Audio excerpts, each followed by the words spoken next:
Prairie Mosaic is funded by the Minnesota Arts and Cultural Heritage Fund with money from the vote of the people of Minnesota on November 4th, 2008, the North Dakota Council on the Arts, and by the members of Prairie Public. Welcome to Prairie Mosaic, a patchwork of stories about the arts, culture, and history in our region. Hi, I'm Matt Oline. And I'm Barb Gravel. On this episode of Prairie Mosaic, we'll meet an artist who's inspired by nature and the prairie, visit a new museum in Park Rapids, Minnesota, and listen to a group of musicians who are all about family.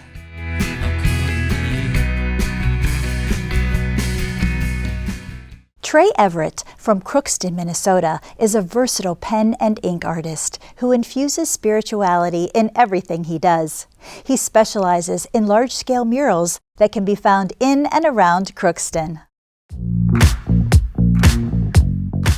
Sometimes I feel like I'm in a really good creative space and it doesn't take me very long to come up with something that I really like, and other times it's more of a challenge.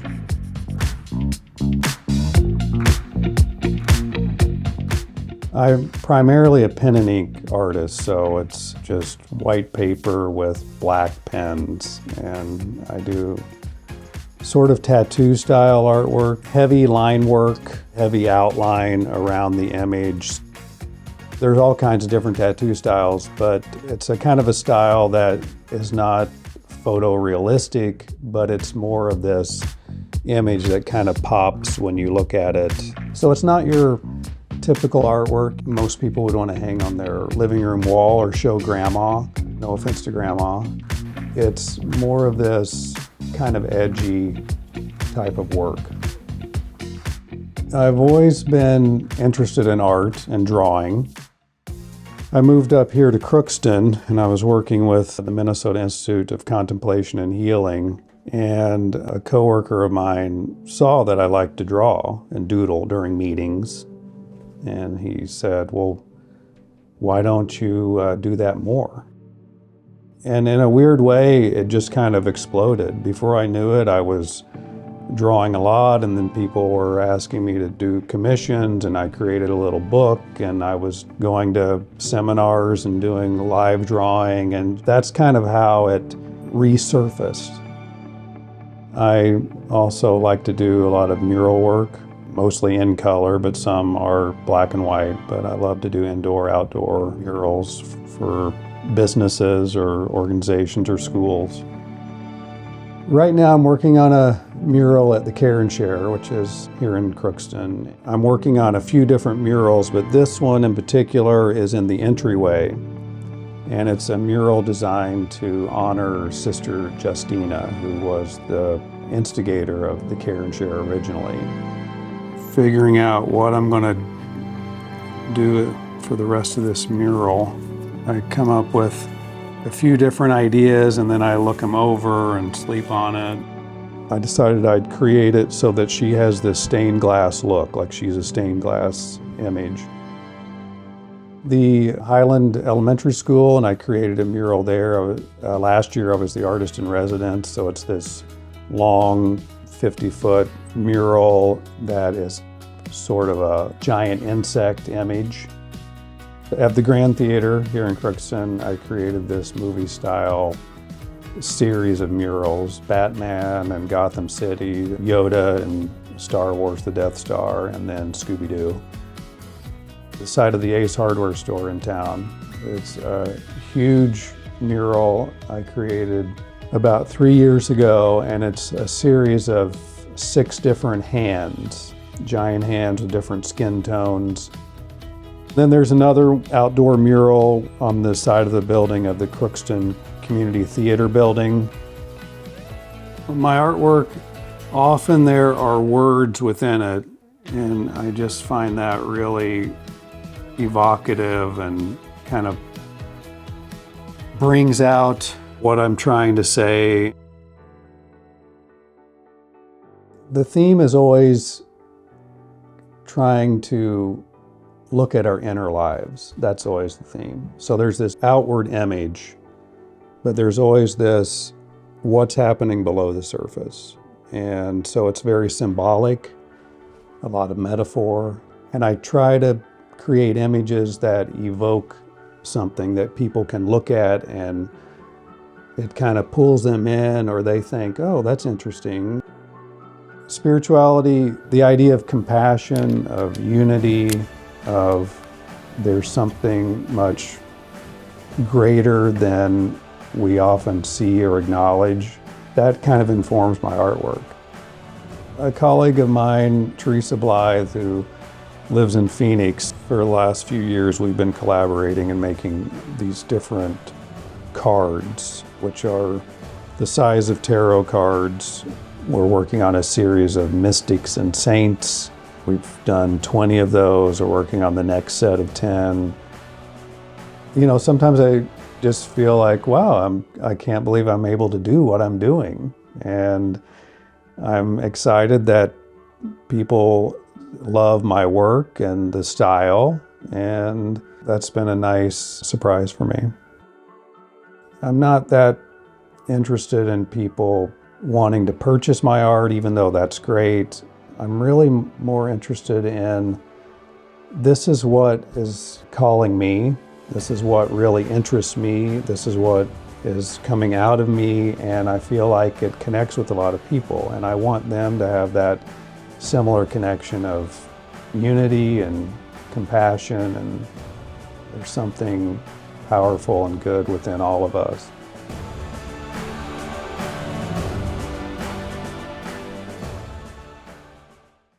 A new museum in Park Rapids, Minnesota is a testament to the hard work and perseverance of Native Americans in our region. Giiwedinong, the Anishinabi Museum of Treaties and Culture, chronicles historic tribal treaties, Native American culture, and the long-standing fight to protect water.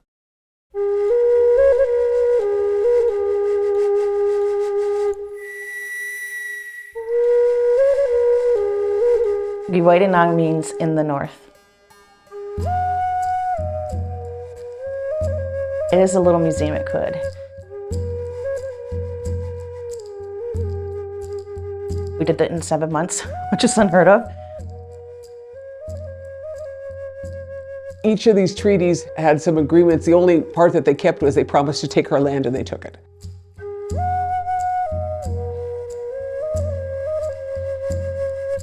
When folks come into this museum, the vision we have is when you come in, it's like you're walking into the world of the Anishinaabe people. Who we are as a culture, who we are as a society, what are our beliefs, what are our morals. So that's why you see some of the clans when you come in, you see the mural of the clans, you'll see the migration map. And then you come in, and the outside display is on treaties. But it's not just treaties with Americans. The first treaty is with the creation, and then the treaties with the Haudenosaunee, the Six Nations, with the Dakota, the Buffalo treaties. We wanted to show that treaties are agreements made between nations in civil society to make things better. The two inner exhibits are really the water protector exhibits. We wanted to actually honor people's courage and honor the water protector movement. And also when you come in here, we're in this beautiful room for Rabbit Strickland. His paintings tells these stories as well, like spiritually.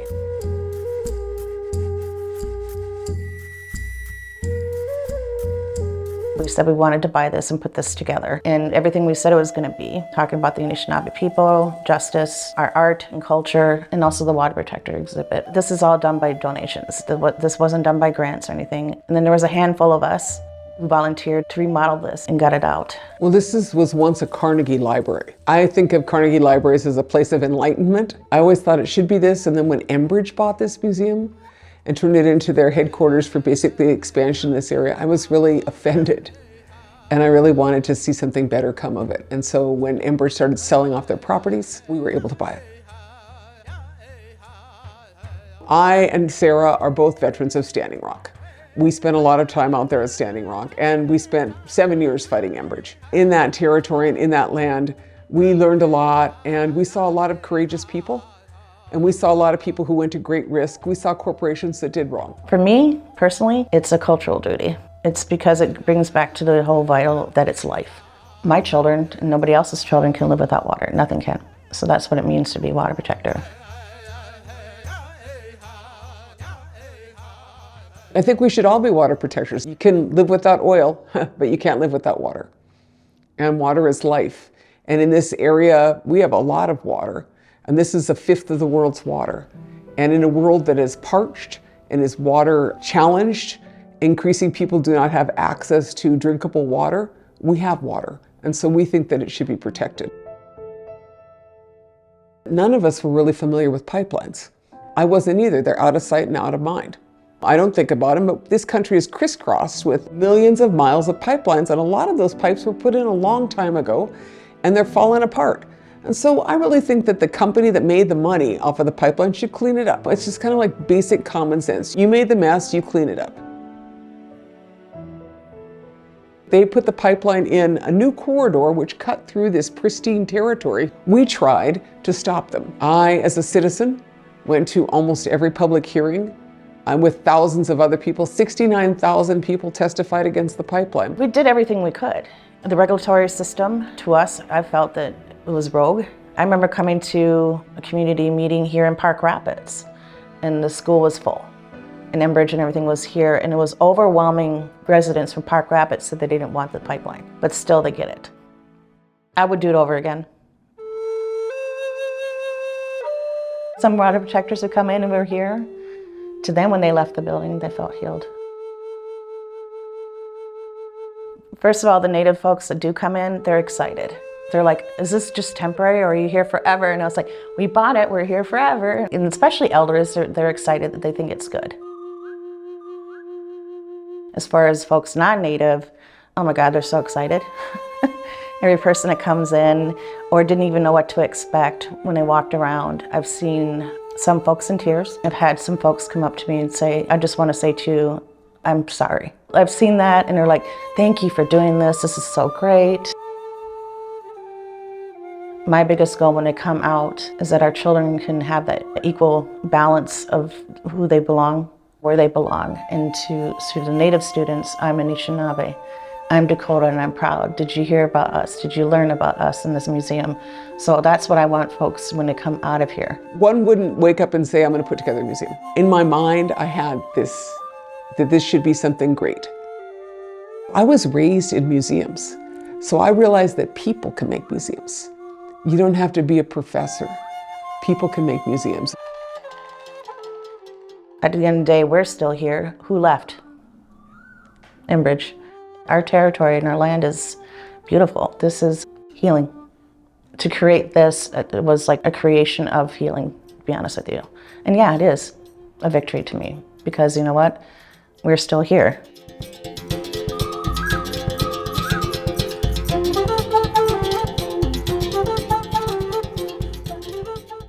Vicky Radel is a mixed media artist who uses encaustic medium and cold wax to create art full of texture, depth, and color. Every piece is inspired by her love of nature and the prairie, and every pass of the torch helps bring her art to life.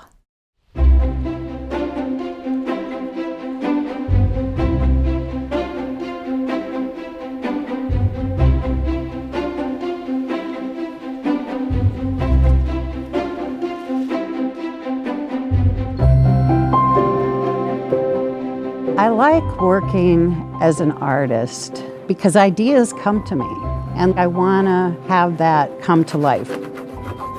Sometimes it's frustrating, but there just is that joy when it really does all come together. I'm Vicky Radel. I am from the western prairie of Minnesota between Wheaton and Norcross, and I am a mixed media artist working primarily with encaustic, hot wax, and cold wax and oil. That's about right. I always loved art. When I first started taking classes, they were all kind of in acrylic. I got frustrated because I couldn't get what I wanted. And then I took the encaustic class and I totally fell in love with it. So I like how this is coming through here with that yellow. I actually got what was in my head to the wood. It just felt like magic.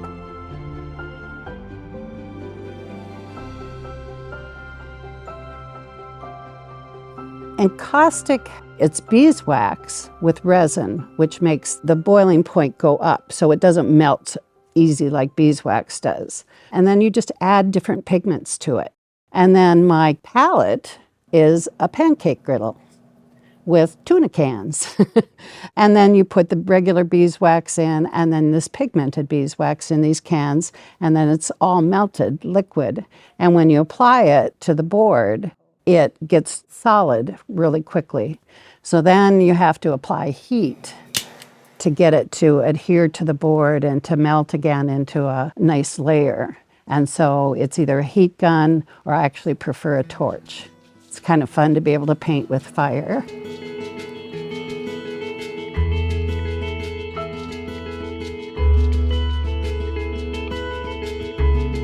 I go back and forth now between the encaustic and then cold wax. With cold wax, it's still beeswax, but instead of the resin added to it, it's added a solvent to it so that it gets almost like paste. And then you mix that with regular oil paints. I have to work on wood because the canvas can bend and that would break the wax. So I work primarily on wood. I can use a palette knife, I can use a brayer, I can use a bowl scraper, a spatula, and create a lot of nice textures and those different aspects in my paintings. You can layer these layers of paint, and so you get this incredible depth in the surface.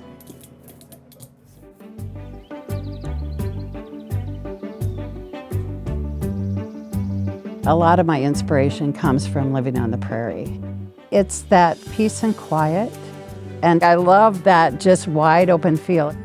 The prairie and the sky can hold everything that I feel. Often in my paintings, there's expanses of space. I've found that I can't paint the same painting twice. The wax has its own way of doing things. Sometimes that's frustrating, but mostly I like it because they're usually surprises and they kind of take me in another direction. So it's kind of like really getting in tune with the medium and following that a bit as well as my own ideas. The raw wood series was kind of an interesting little accident. My husband worked at the lumberyard, and one day he came home with a board that had this kind of eaten out part of it, so they couldn't use the lumber. And this is when I became a mixed media painter, because what I realized is if I used encaustic on the whole piece of wood, you wouldn't see the wood grain. And so I'd find another way to have more transparent color so that the wood grain would show through. And so that's when I started using some wood dyes and ink and other things. I'd like people that look at my art to feel something and that they resonate in some ways with the artwork that's done. I think that's one of the reasons why the raw wood works so much better, because people can tell what it is and there's like a basicness to it, and then it has like a twist. And I think that they resonate with that because it feels familiar. I have benefited so much from living in Minnesota because of the generosity of the arts community. One of the things about being an artist in a rural community, and we're in one of the least populated counties in Minnesota, is that there's not a lot of other artists. It's hard to find the resources as you continue to move in your career. I've joined different art galleries where you can get that kind of commiseration back and forth. I've had some shows in the small town here. I've had shows through our Lake Region Art Council. They helped me set up my Encaustic studio. I'm glad I get to do it. It feeds a part of me that doesn't get fed anywhere else. Aaron Tinjum and the Tangents started out as a folk rock project who've broadened their sound to include an Americana country style. They've released several albums and music videos and look forward to touring again. Here's part of their set from an episode of Prairie Musicians.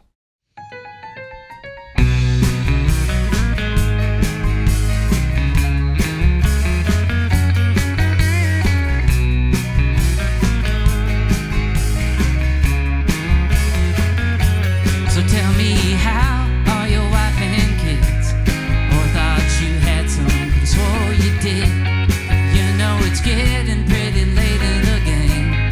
Don't you think it's high time to make a change?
generation, 'cause of the Tide Pod Challenge. Is any indication you got a little older? Now it seems you no longer dream, you just fall asleep. Oh, and ambitions take so long ago. Passions are numb, desires burning low. Man, if I wanted your unsolicited advice, if I want to finally take things under the knife, if I need a hot take, if I need a think piece, if I need a remake of every movie now, if I ever want to sing a thing that you got, if I'm ever lost in that old school of thought, if I ever find myself quite so distraught, I'll come to you.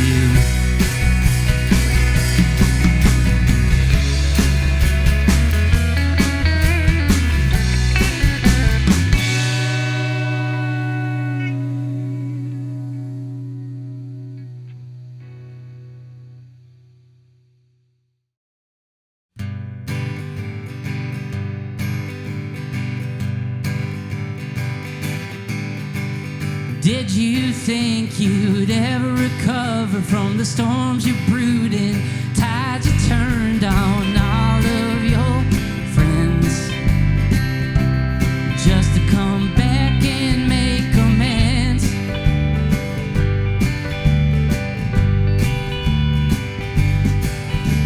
Unhappiness is your part-time lover. You threw up your wall so you never discovered the life you could lead. Apart from the buffoons you've entertained, still this stupid city skyline ain't the same without your smile. Silhouetted by the sunset of some ever-changing style, we turned on grand.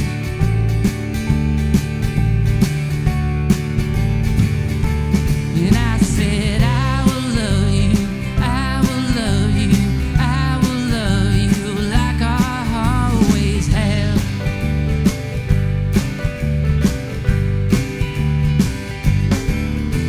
You came and went and nothing happened. Questions were asked and my answers were at risk of showing my hand. Woe be the willful ignorance of some gambling man. Still the Fargo City skyline ain't the same without your smile.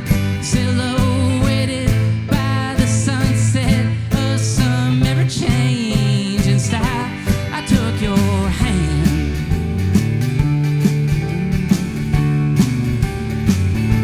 And I said, I will love you, I will love you, I will love you like I always have.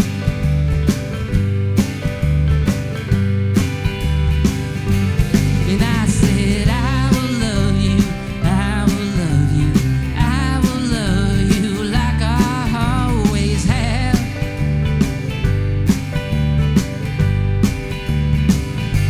And I said, I will love you, I will love you, I will love you like I always have.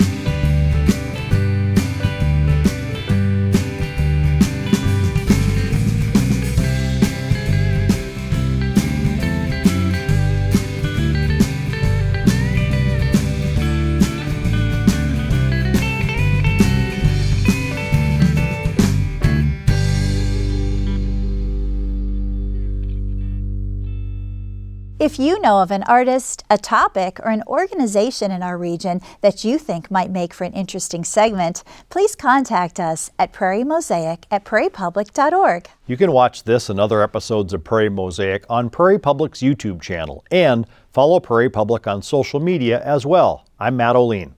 And I'm Barb Gravel. Thank you for joining us for another edition of Prairie Mosaic.